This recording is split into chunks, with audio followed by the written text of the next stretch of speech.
अभी अभी समाचार मिला है कि इंटरनेशनल बॉर्डर के सांबा सेक्टर में एक सुरंग पाई गई है और पुलिस का मानना है कि इसी सुरंग के रास्ते कुछ दिन पहले जैश ए मोहम्मद के 4 आतंकवादी बहुत बड़ी तादाद में आर्म्स एम्यूनिशन लेकर इसी टनल से भारत में घुसपैठ किए थे और बाद में वो नगरोटा एनकाउंटर में मारे गए थे।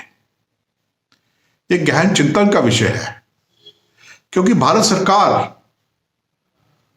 बॉर्डर की सुरक्षा के लिए integrated border management security system के तहत करोड़ों रुपए खर्च कर रही है।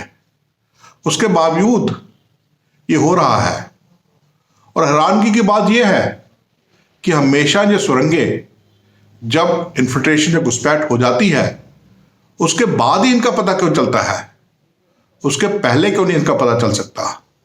अगर पहले पता चल जाए तो घुसपैठ रोकी जा सकती है।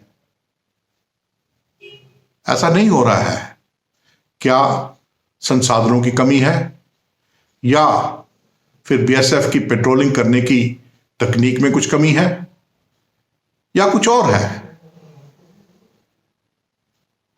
भारत सरकार को चाहिए कि इस विषय में गहन चिंतन किया जाए, एक अध्ययन किया जाए और इस बात का भी ख्याल किया जाए कि जो बॉर्डर गार्डिंग फोर्सेस हैं उन सबका command and control defence ministry या आर्मी के नीचे होना चाहिए, जैसे कि कोस्ट गार्ड का command and control Indian navy के नीचे है। इससे समन्वय और कमांड एंड कंट्रोल बेहतर होगा। हमें किसी भी हालत में घुसपैठ को रोकना है और क्योंकि इंटरनेशनल बॉर्डर से घुसपैठ आसानी से हो रही है तो मुझे लगता है कि पाकिस्तान और आईएसआई इंटरनेशनल बॉर्डर को एक प्रिफर्ड रास्ता बना रही है घुसपैठ का। कुछ पकड़े जाते हैं, बाकी निकल जाते हैं और कश्मीर के अंदर आज आतंकवादी अपनी रीइंफोर्समेंट्स और आर्म्स एंड एम्यूनिशन की कमी इसी रास्ते से पूरी कर रहे हैं।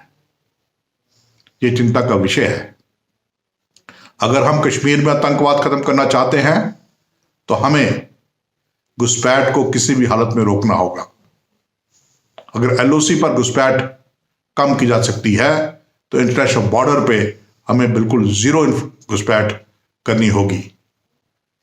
सरकार को इस बारे में सोचना होगा और जल्द ही जरूरी कदम उठाने होंगे।